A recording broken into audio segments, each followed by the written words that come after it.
Today on Let's Be Real, we are going to be covering the physical media report, the box office report, what seems to be a regular occurrence with live action remakes for Frozen, Tangled, Tarzan, and Princess and the Frog.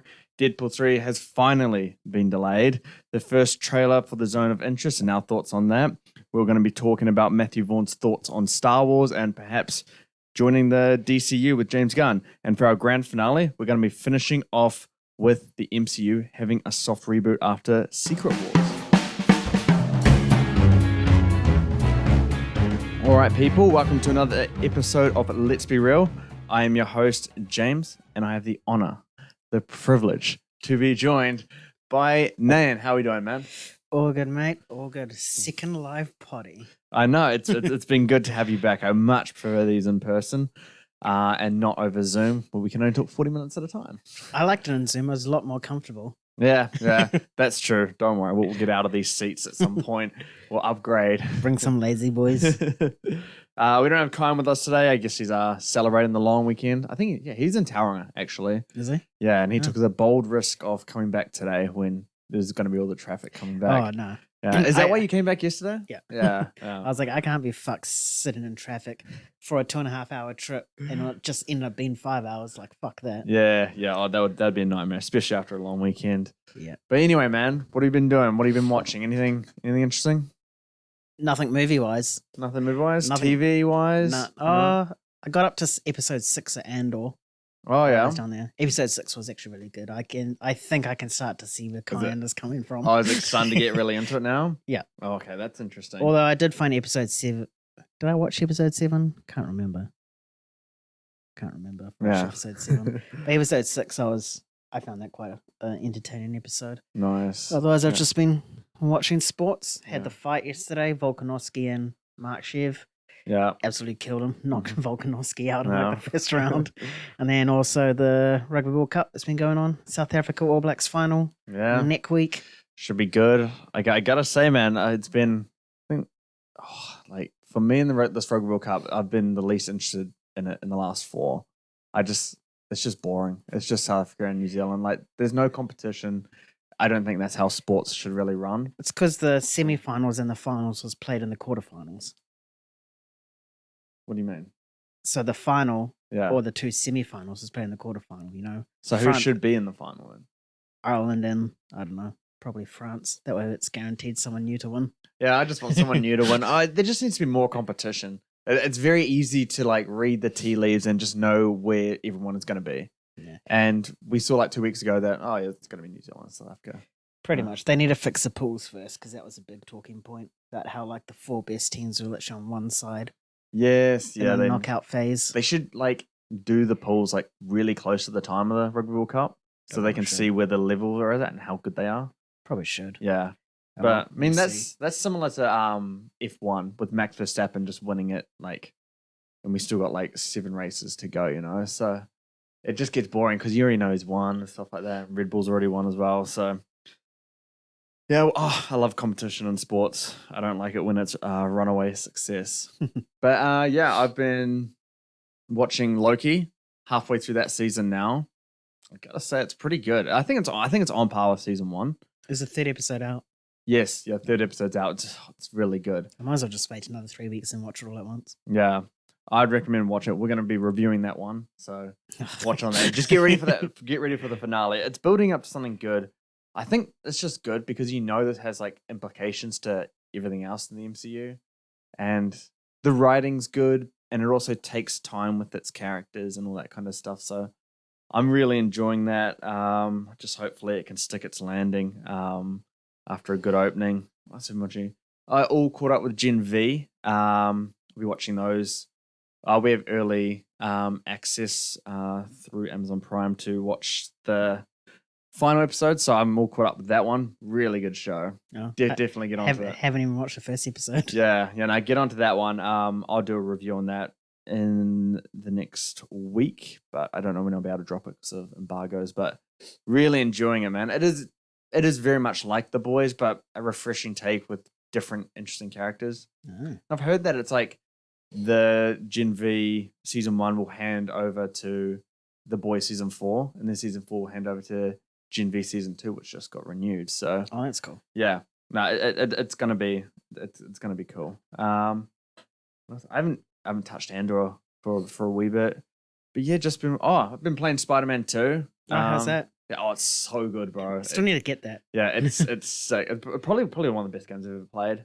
Did you see it's like the third highest rated superhero game? Like Yeah. it's alongside Arkham City and Asylum.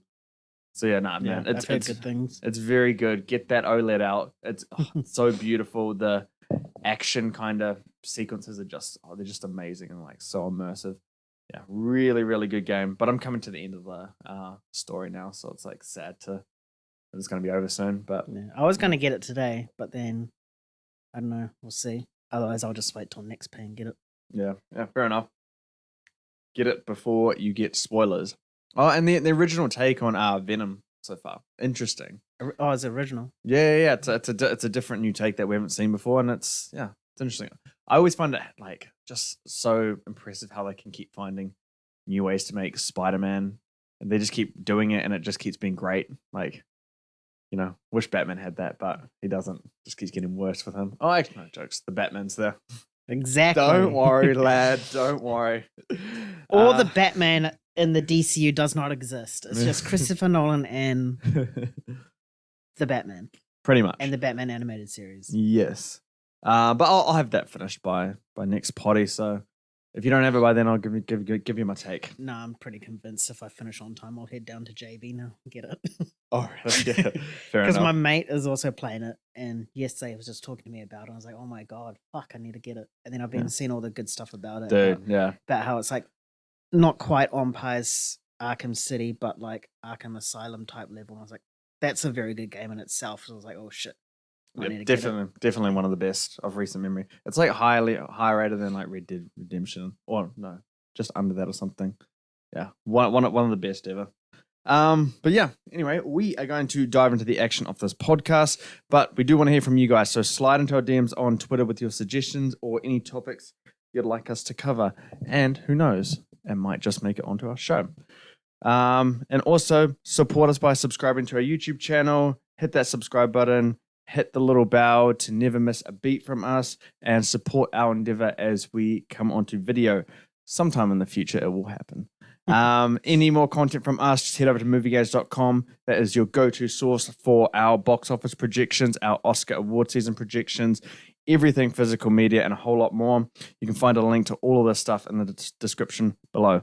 Shout out to you guys for including us in your day. We appreciate it, and we're here to entertain, inform, and provide bad movie recommendations. So, without further ado, let's get to it. So, we're going to be doing a new segment called the Physical Media Report. We're just going to see how it goes, if it resonates with anyone, and if the time that we spend invested in this news, if it's all worth it at the end of the day. But we're just going to be covering, basically the latest, biggest news of physical media, mostly with a focus on 4K Ultra HD. We're not going to be covering DVDs because Who still buys them? who uses DVDs? Whoever still buys DVDs is probably ready for a coffin, I reckon. No, I respect anyone that buys DVDs. Who knows? They might be like VHS and they might like be worth a lot of money one day. You never know. VHS, they're worth quite a bit now. So if you have any, look to sell them. But so some of the key points here. Oppenheimer confirmed to come to 4K Ultra HD Blu-ray on November 21st. It's going to have 3 hours worth of bonus features, and 2 different steelbooks will be available. And then I think there's also going to be a Best Buy exclusive. So get that while Best Buy is selling them.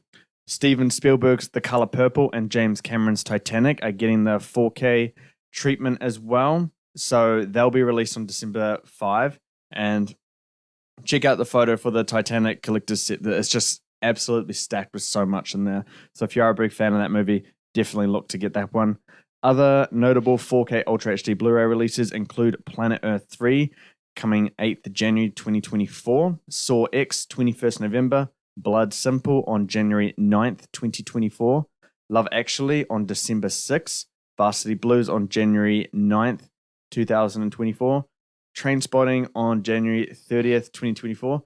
And the big news, Thor Love and Thunder No Disc Steelbook is coming 10th November.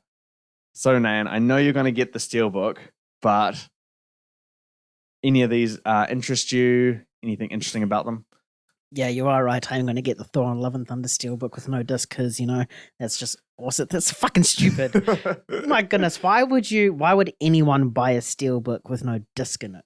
It's just, there's people out there that's probably going to go buy it.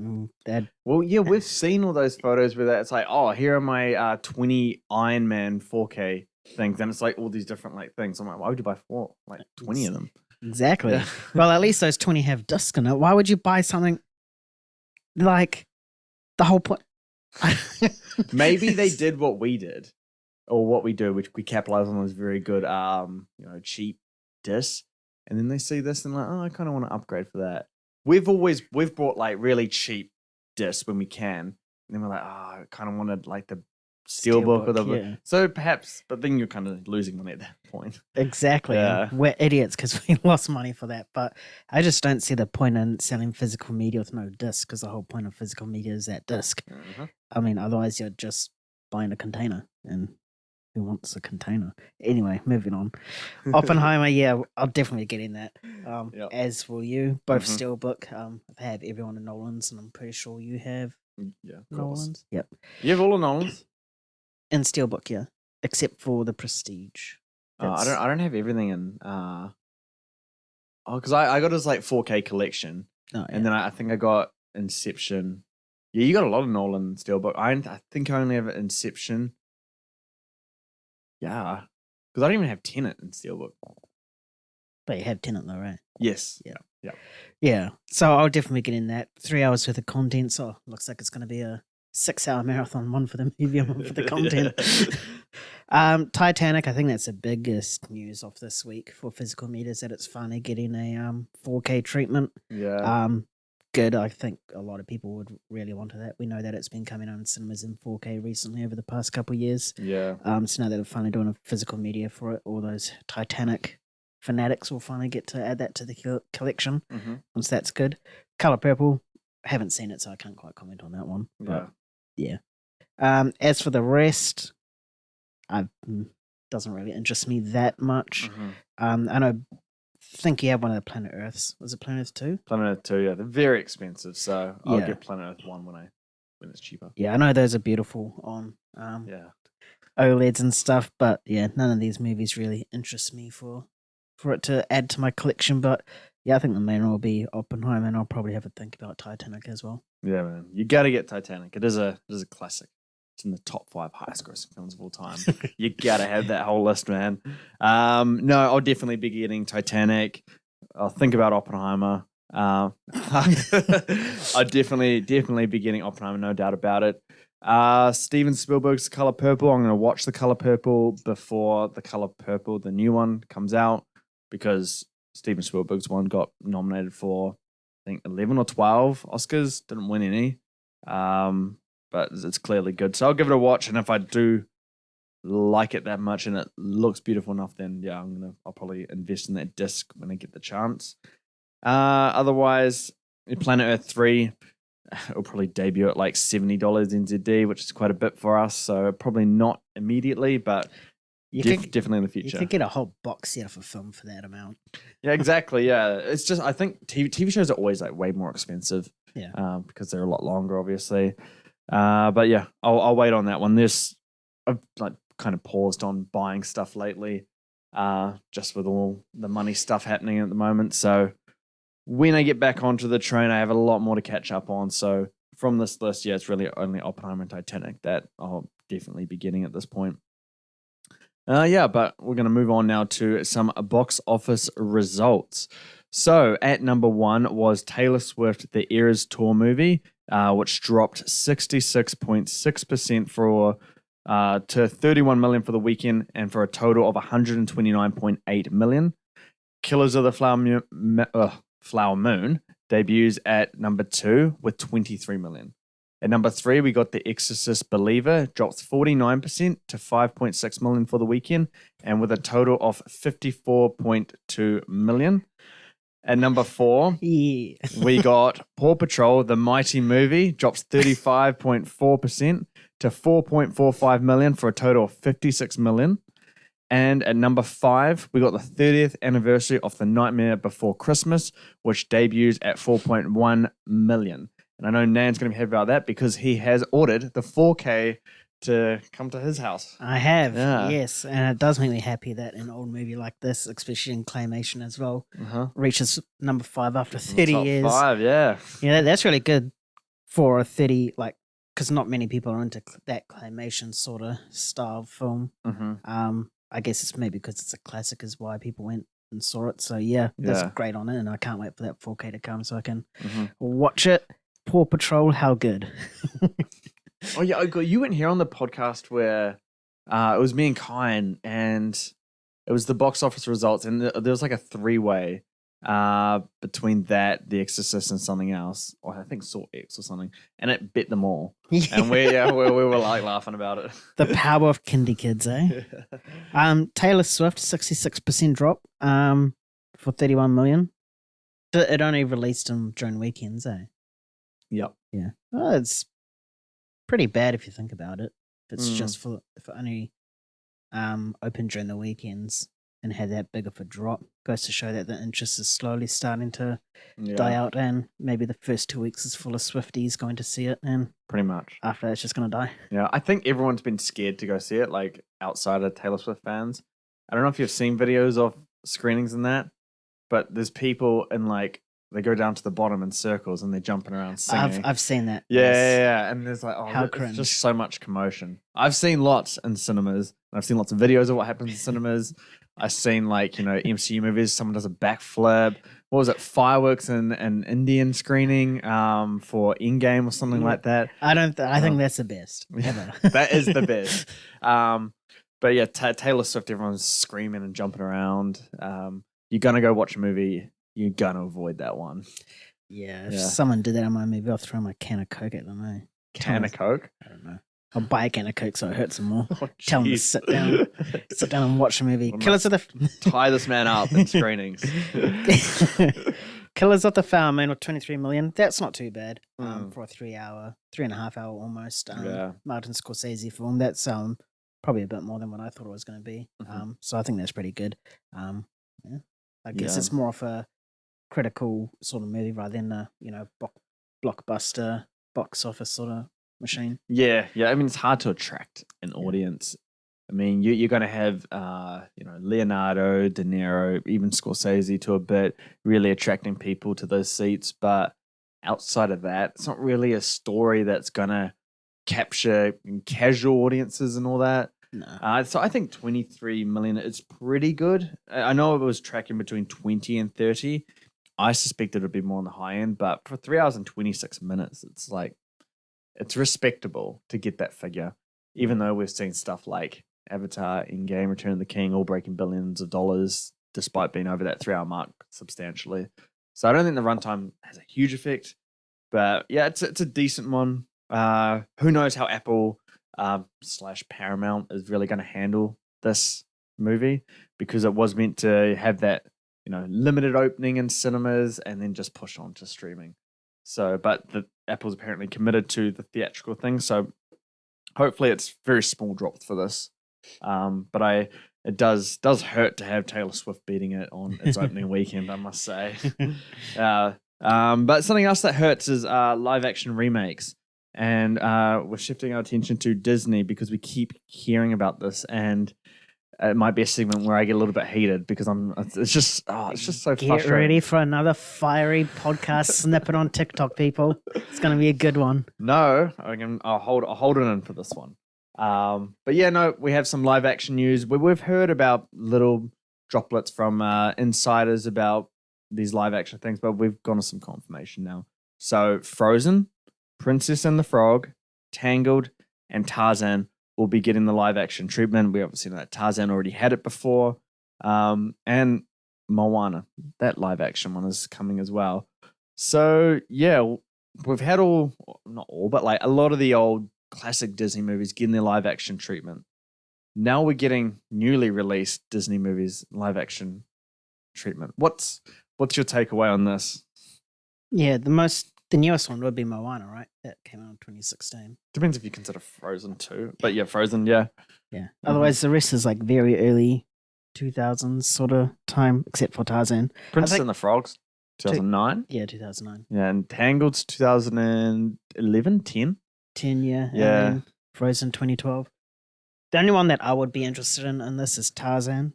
I know we have like live action Tarzans, but it never really told the story of. It was the one with Skarsgård and Robbie. Yeah.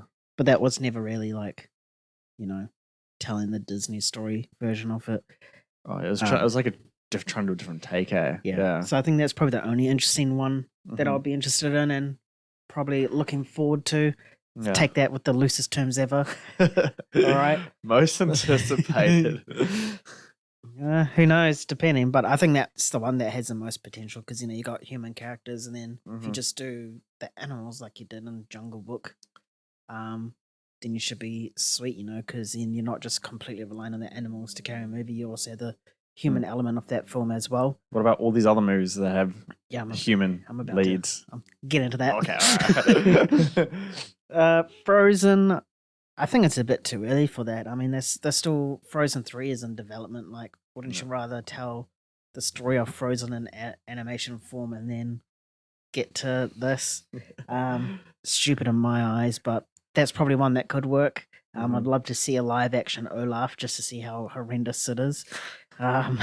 Because, it's a snowman. Tangled, I guess that could be done in live action. There's the only really animal component to that is the little chameleon thing.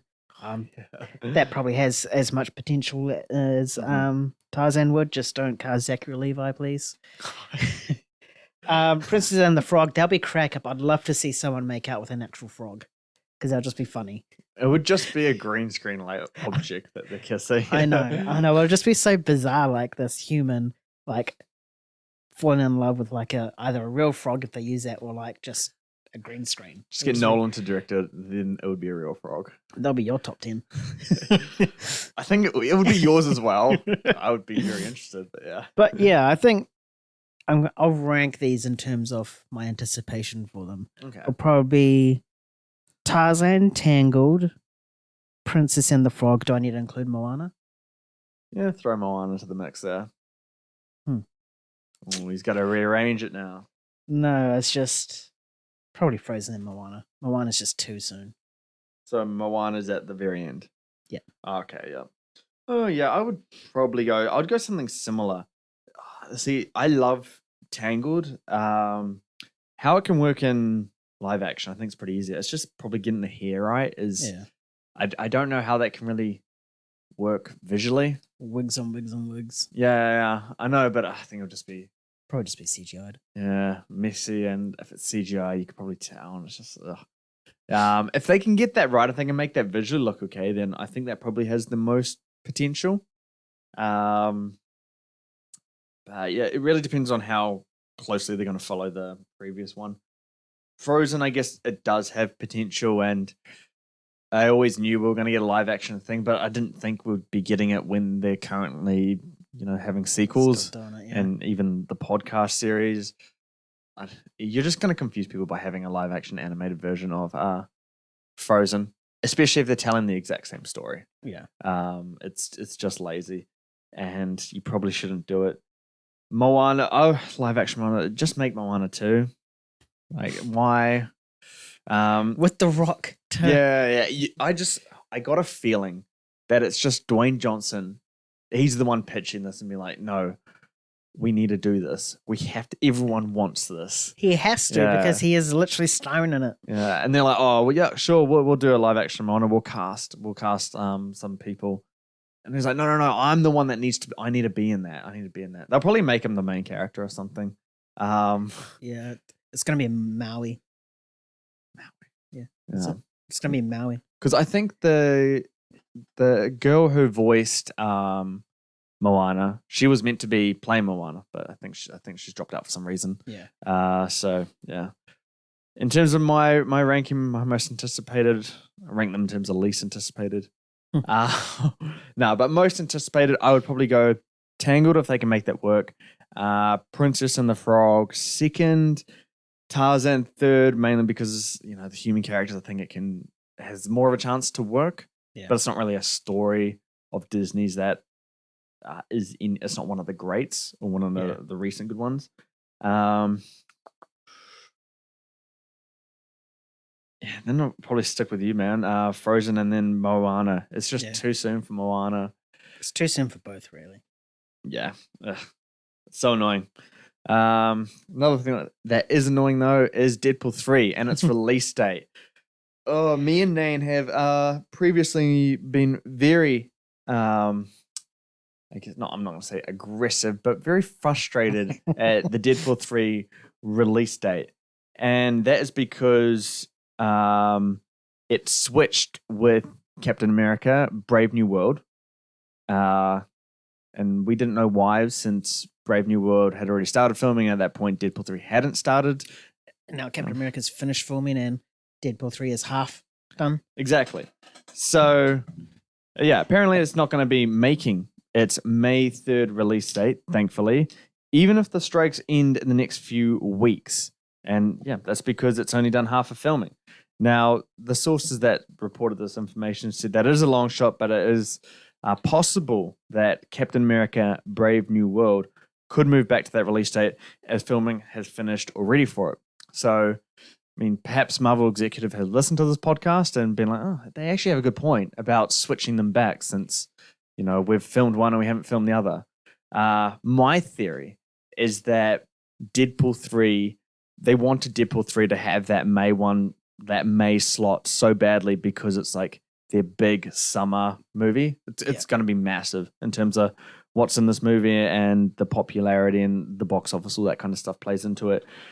And so I think they were just really adamant to try and keep it. But we could be looking at a situation where they don't have that early May slot for the first time in, I guess, it'll be 13, 14 years by that point, which is pretty major. They could lose it out to a major franchise if they want to, if a franchise wants to move up and try and own that spot. Don't know if it could, but yeah. What are your takeaways? Were we right with this one? 100% we're right. I mean, anyone says that we're wrong, just shut up. Like, there's no point rushing to make half a film in 5-ish months. I mean, no matter how big or awesome the cameos might be or the significance for this in MCU, if it's significant in the MCU's future, then you want to delay this as much as possible to get everything right. And if you have Captain America, that's pretty much done, ready to go, hit the shelves, might as well move it up. And then there's always that holiday release that they can release this in. That's another big time for them. You can just delay it till the end of next year and boom, reap those rewards. Yeah. And then if it's as good as Deadpool 1 and other MCU stuff, and it's like very significant to the next two Avengers movies, then obviously you'll have those diehard fans come in, casual fans come in to see what's finally been set up for the next saga of the MCU. So yeah, just delay it till that holiday season. I reckon move up Captain America and boom, you're good. Yeah, definitely. I mean, because usually with the stuff, us in New Zealand, we usually get those Marvel movies around that kind of the last week of April. That's in 6 months. And usually in that 6 month window, you have a trailer, and they're not going to have a trailer for a movie that's only half completed. And when I say half completed, I mean filming. I don't mean editing or the post filming dialogue, visual effects, all that kind of stuff. There's still so much they need to do. Yeah. And if they do it, man, we are going to have a level of The Flash in terms of visual effects where it's not going to be clean. It's not going to be polished. And it's just going to be rushed. And yeah, you said it perfectly, dude. Like, we can't rush a movie that apparently has so much importance for the MCU. Polish it up. In terms of Captain America, that should go to its May 3rd spot if it's all on track and all working well. And I don't really know why it moved to begin with, other than the theory I stated earlier. But yeah, I think Captain America needs to go up and switch with Deadpool. And I don't really have much to say on Captain America, or if it's people are really excited for it. But in this case, yeah, you need to move it, and just hope that Captain America is good, and you have time to polish that one up. But yeah, anyway, we are going to move on to some good news about a good movie, and that is The Zone of Interest. And the first trailer for that one had dropped over the last week. So this movie has 93% on Rotten Tomatoes with 100 reviews, and the average rating is 8.7 out of 10. It is 95 on Metacritic, which is third of the year, and it's ahead of stuff like Past Lives, Poor Things, Oppenheimer, Killers of the Flower Moon. The two in front is a movie that has like 4 reviews, and then the other one is a documentary. So, Nain, you've seen the trailer. You know the Oscar prospects for this and how well it's being received. Mm-hmm. What are your thoughts on it? Yeah. For the people that don't know or want to know what it's about a Nazi commander trying to build his dream life for his family near the Auschwitz concentration camp. So, intriguing stuff there. Yeah. And the fact that it's getting this good reviews definitely has us excited when it first came out. That trailer, it didn't really say or do much. It was just mainly score with like title cards throughout, and then we just saw snippets of the film. Yeah. I think that's a great way to market a film, you know. Yeah. Less is more at the end of the day in marketing, and that definitely did it. I think we discussed it previously off mic, off air. Both work. Yeah. That the score is going to be absolutely stunning for this film, and if what they had in the trailer is the actual score, I think it could be top 10 scores for you and I potentially. So I'm really excited for that aspect as well. Yeah. As for the rest, we don't know. We know briefly in that like sentence I just said about what the film is about, but we don't know exactly how nitty gritty it's going to be. Just based on the trailer, it looks like as if it's going to really hone in on the family aspect of it all rather than the war aspect, which is nice, and probably seeing the struggle between, this is me assuming by the way, it could be right, could be wrong. It could be like the struggle of the wife trying to question why the husband is trying to set their life near this concentration camp. And obviously it might create tension for them. That's probably something I'd like to see in this film. If I'm right, who knows? If I'm wrong, sounds more right. But yeah, I'm looking forward to it. We'll probably get it next year, unfortunately, for us in New Zealand. Yeah. If at all, but yeah. Yeah, we are. 22nd of February. Oh my God. You guys don't know the struggle we live down here, right? Yeah, no, it's a true struggle. You know, we get some good stuff in New Zealand, and we're usually on time with a lot of things. But when it comes to Oscar season and Oscar-related movies, we get it at the most stupidest of times. That means we're going to have to go through, you know, all these award shows that we've never seen this movie. And it's very hard for me when I write content on Oscar projections. If I haven't seen the movie, if I know the movie, then I have a little bit better of an understanding. So it's just going to be frustrating. This is why our top 10s come out in like April to June. Yeah, exactly. This is why we have to wait. So if you think we've got a late one, I think this year we'll do one kind of at the end of the year or start of next year. And then we might do an updated one once we get the full rollout of things. But hopefully our streaming services come in clutch and give us a little bit of an early thing there. Hopefully, but maybe a bit of a long shot. But yeah, man, I'm right on board with you. That score immediately got me like hooked. I'm like, okay, yeah, this is exactly the kind of sound I'm looking for something that has that synopsis that you just read out. You know, you look at the title cards or the words that are in between all the shots in the movie, and it's a very interesting plot. It's telling you it's about trying to, you know, have the best for your family and thinking you deserve the best in life, and it's all taking place near this concentration camp where like some of the cruelest things in the history of the world have ever happened. Yep. And how they're going to portray, you know, a commander of that concentration camp.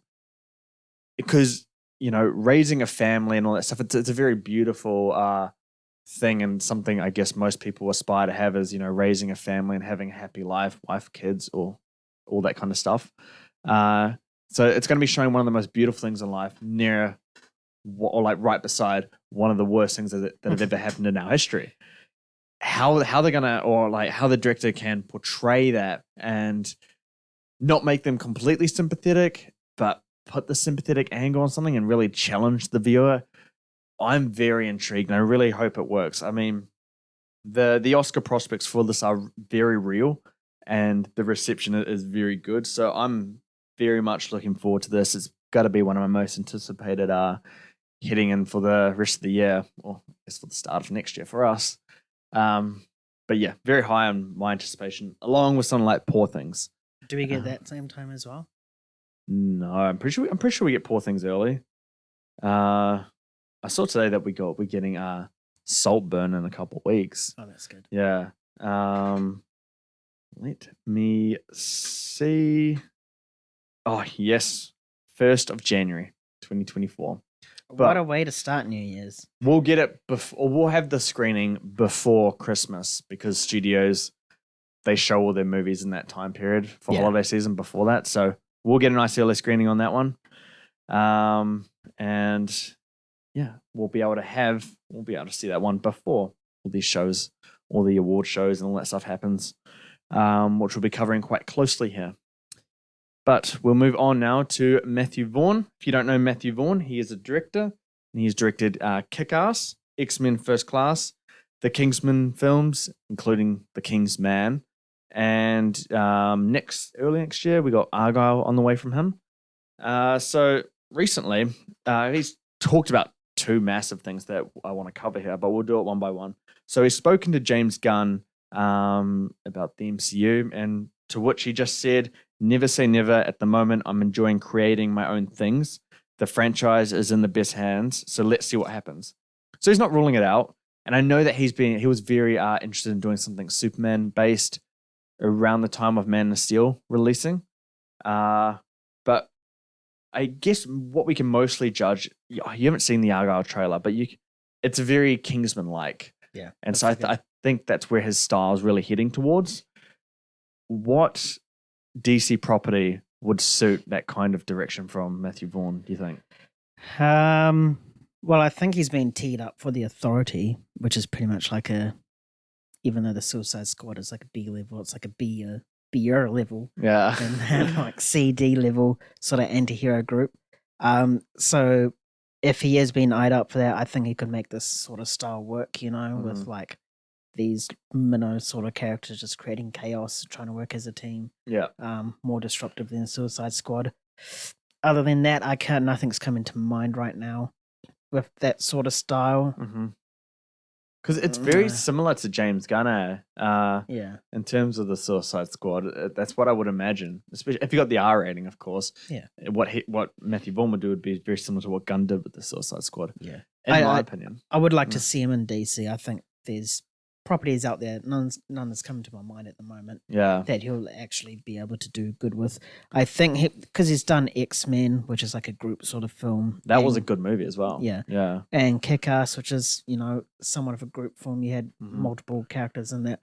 I think a film or a property that he'll be good with is more of those characters, have more characters, and he'll be great with that. I don't think we can give him like Green Lantern and just have him focus on one character because we haven't quite seen that from him. He might be able to do a great job of it. Isn't it Green Lantern Corps? Yeah, I'm just focusing on. Oh, right. Yeah. Yeah, but okay. The Flash then. Yeah. The Flash, we haven't quite seen enough of his work where he's just focused solely on one character. There's always been multiple, so I think that's probably why The Authority would fit his film style and probably why he's been eyed up for it as well. Interesting, because I was going to say The Flash would be a good one for him. Not carrying on the Flash of Ezra Miller, but just creating his own new thing. Yeah. It could really depend on how you do it. If you take what the show did and have that Flash, he's not like the first Flash because there's all those other versions of it. So you could make it a group thing with just focusing on the main character, similar to how they did what's his name? Taron Egerton's character in Kingsman. Oh, yeah. He's like the main character. Yeah, Eggsy, yeah. So you could make it work in that way. I just think Matthew Vaughn could provide a more of a fun approach to Flash, and I think Flash is meant to be Yeah. a little bit more fun, but Yeah. not cringe and talk about low blood sugar and make dumb jokes like that, like he did Or- in Justice League. Or have his teeth fall out.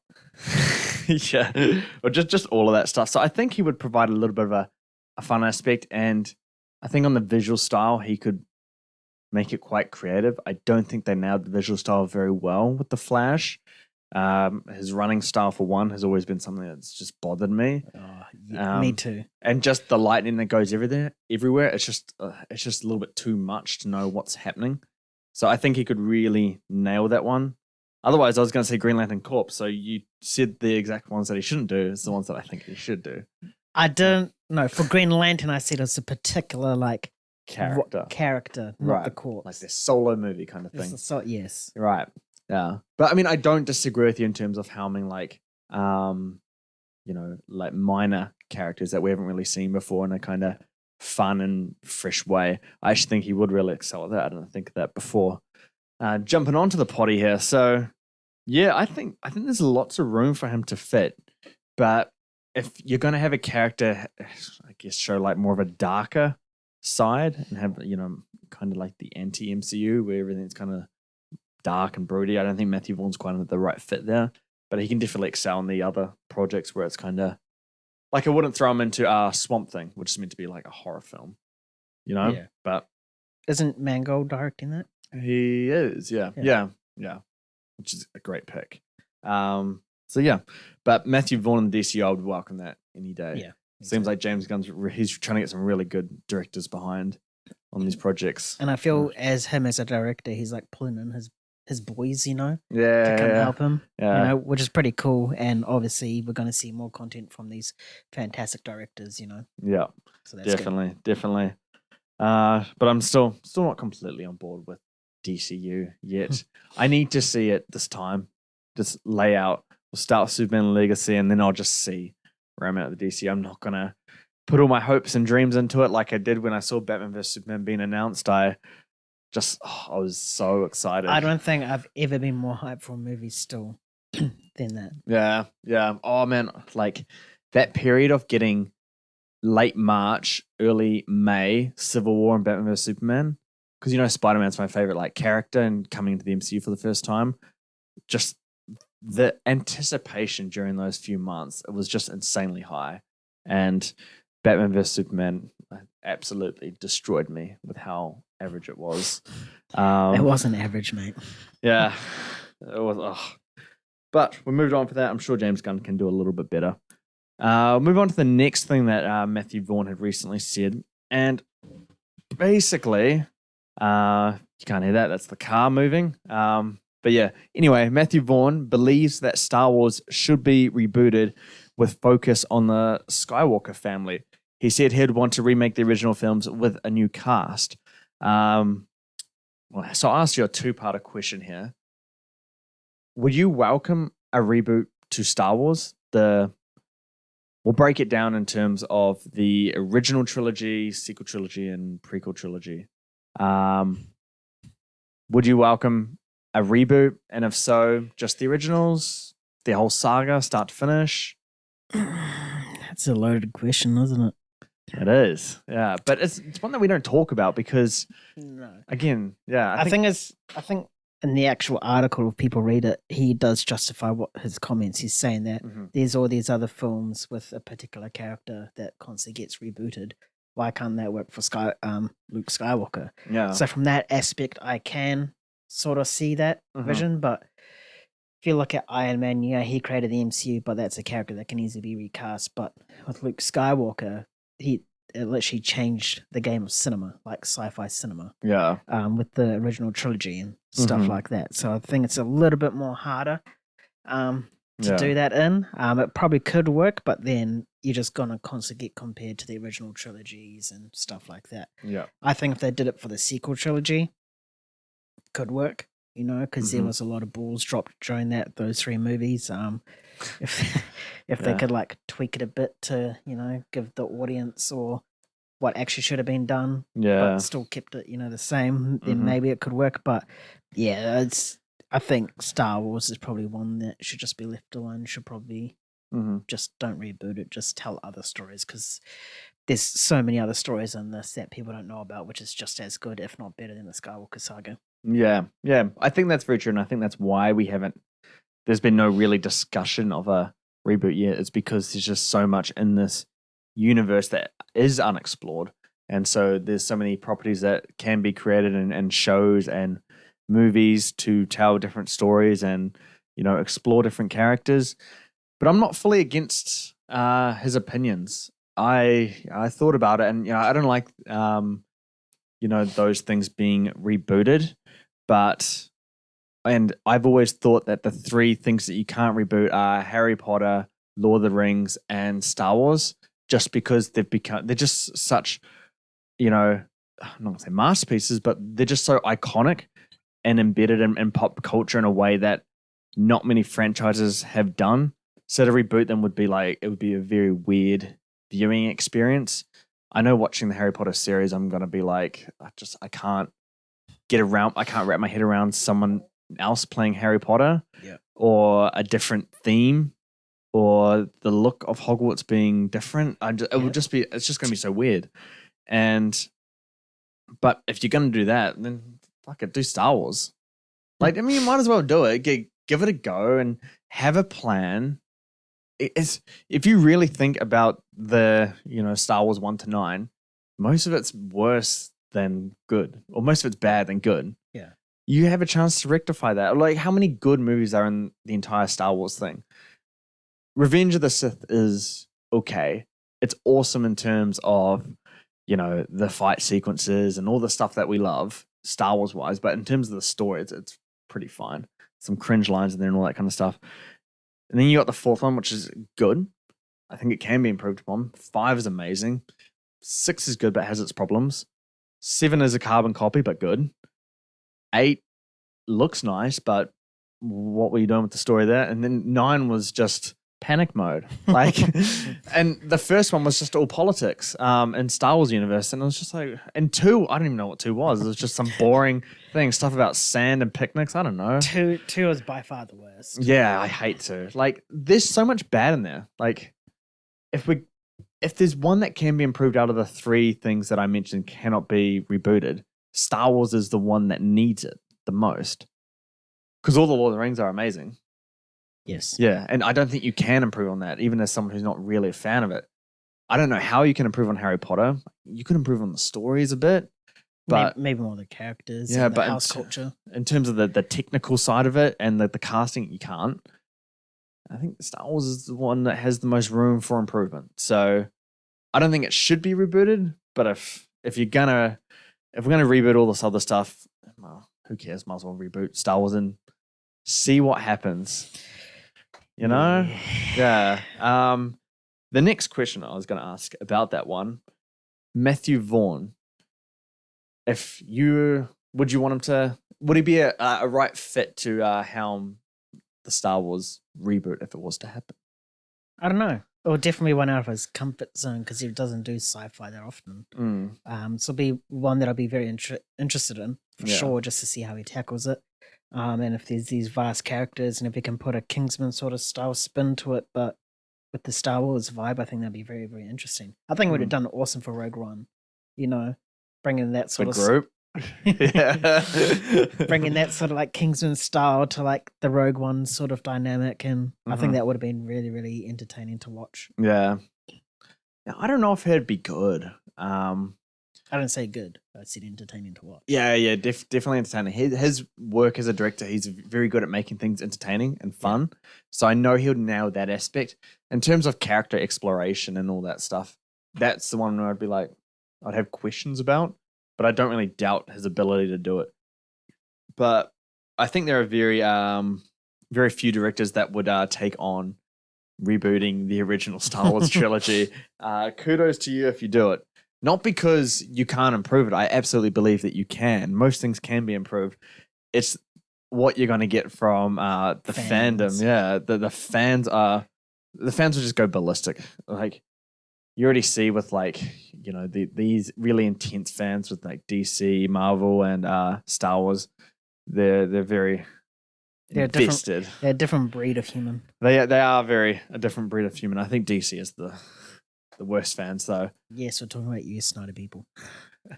mostly just those extremist fans. A lot of these fan bases are really, really cool people though.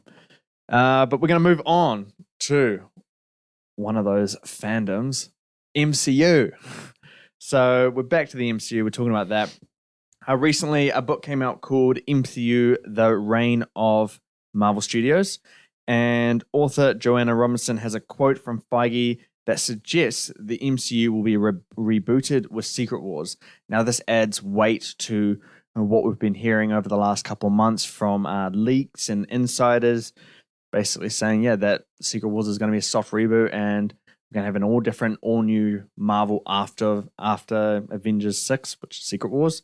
So the quote is, Feige had to learn different lessons from the comics, how superheroes periodically needed to be rebooted, how to stop variants and spin-offs from spiraling out of control, and how an annual mega crossover event could unify a disparate line of characters.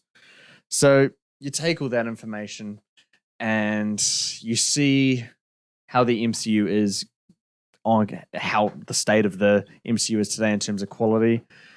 It was very solid those first 3 phases, and now we're starting to see the cracks. We're starting to see things come out of control. Too many projects, too many characters, variants all over the place. What do you think of this? Is this the right approach for the MCU? And it's after this multiverse saga? Depends how much content's coming out. If it's the same as phase 4, 5, 6, and 7, 6, whatever, then no, you're just going to get more of the same, really, but just with a different sort of refreshing take to it, probably different characters. Yeah. If they're going to strip it all the way down, maybe 2 shows a year and 3 movies a year, building up towards a phase, and then having that phase build up to another phase with the bigger goal at end, then sure, yes, it will definitely work. But for now, that it just seems like as if they're going phase for phase right now, and I feel if they do reboot it, that's exactly what they're going to do until they can figure out what story they want to tell. I don't think the MCU should be rebooted with the X-Men coming in. You got X-Men vs Avengers there. That is a big film.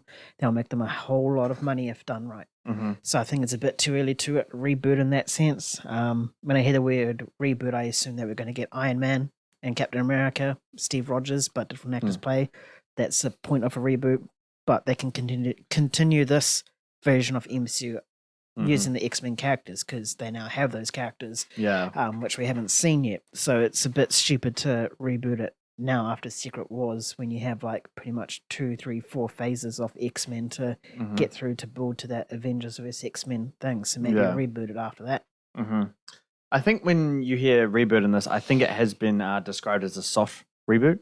So it would continue the events of what's happened in the last 6 one, but just I think in terms of the timelines and the multiverse, everyone's going to go back to their universe. The timeline's going to go back as one, not all these different timelines. And I think basically Feige is just going to cut the characters that no one's resonating with, that no one likes, and just come in with a scale back massively, because there's way too many characters, and just have kind of the core 6 as we had it with the first Avengers.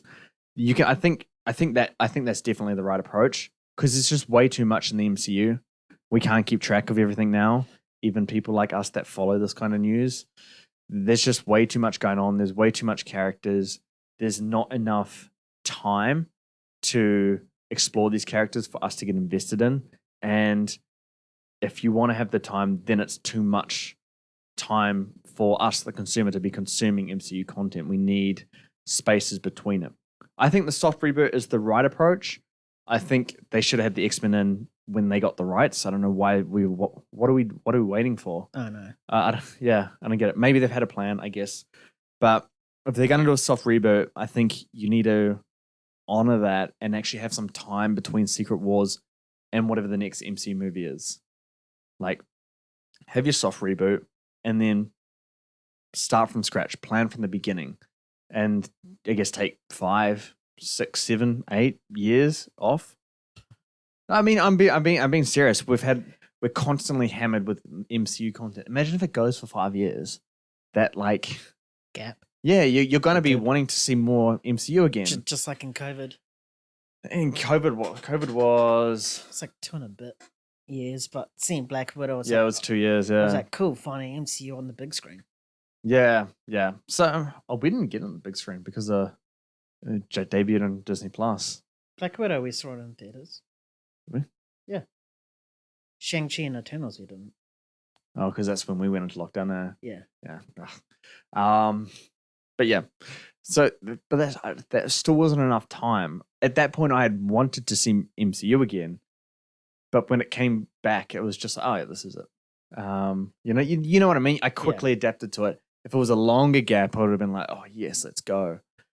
But yeah, I think a soft reboot is the way to go with this.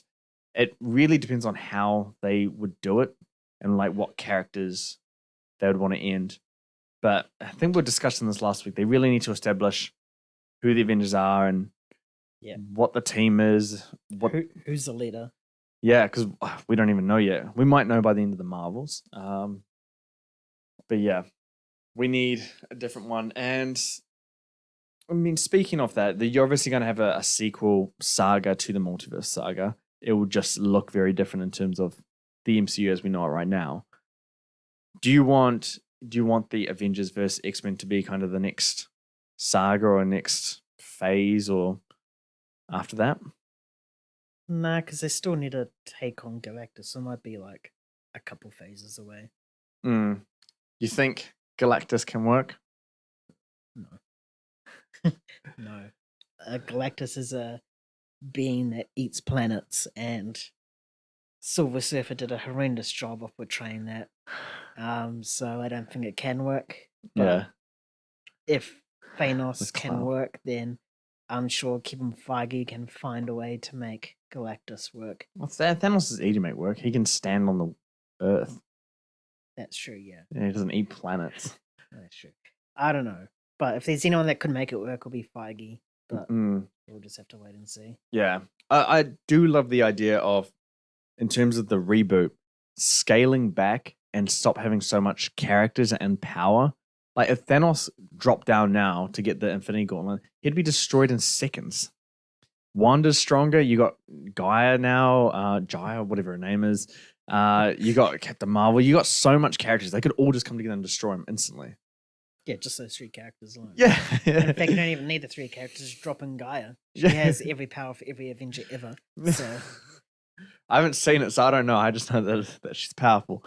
But yeah, honestly, like you could just so the threat can't always be like you can't have your threat always be bigger than the next, because at some point it reaches a capacity where it gets to stupid levels like Galactus. Galactus is going to have to be he's going to have to stand on the ground. Like, he can't be standing on the sky and eating things like tennis balls or whatever. But yeah, I don't know how you do it, but yeah, I think the soft reboot is the best approach.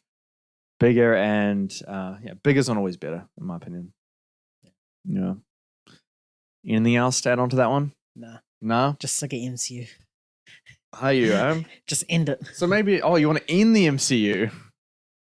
Right now, end it. Yeah. So maybe you do want to reboot then. It could work, but you still got so much more content to tell. Yeah, 100%. It's just more interesting content than what we're getting now. Yeah, I was thinking about the other day. I don't know if you will think it's a good idea, but it's just one of those thoughts, when you're driving, that the MCU should be. And I'm not saying I believe in this idea, but the idea MCU rebooted after every saga, which is like 3 phases. Could you buy into that? Depends on what the reboot is. Well, obviously a comic book storyline covering an entire saga, and then phases have other comic book storylines that are smaller, but yeah. Depends how long stuff is. I mean, if it's as long as the first phase, which spanned 3 years, then probably no. But if you talk about a phase as in 10 years, which is Infinity Saga, then yeah, that could work. Yeah, so sagas are the big 10-year long ones. Just reboot it. So, the first phase is like the origin story to 6 characters. They come together, and then that's the Avengers again or something like that. Yeah, that could work. Yeah. Other than this thing that just keeps building bigger and bigger. No, that was an idea. Feige, take notes. Nah. But yeah, I am. My thoughts on the MCU are kind of at an all-time low, like you. Although do watch Loki, man. Loki is really good. One of the things one of the only good things of Marvel lately. Maybe I'll wait till just before the last episode watches. Then I can like binge it in one weekend. Yeah. And then we'll give it our review. But yes, anyway, that is going to do it for us on today's episode. We hope you enjoyed today's discussion as much as we did. Thank you so much for tuning in. We appreciate being a part of your day. If you did like what you heard, follow us on your favorite podcast platform and consider giving us a rating. Stay connected with us on X and YouTube as well. Before we say goodbye, we'd love to hear your thoughts. Did you agree with everything? Should the MCU be rebooted or just carry on as per usual? Whatever it is, whatever you thought, head on over to X at MovieGainz and flick us a message. Share your perspective. Again, for 4K movie reviews, everything physical media, everything Oscars, box office, we cover it all over on MovieGainz.com. From there, you can also sign up to our weekly email newsletter to stay up to date with everything that we do. Thanks again for joining us. We'll catch you next time. Keep bringing the hype. Peace. See you later.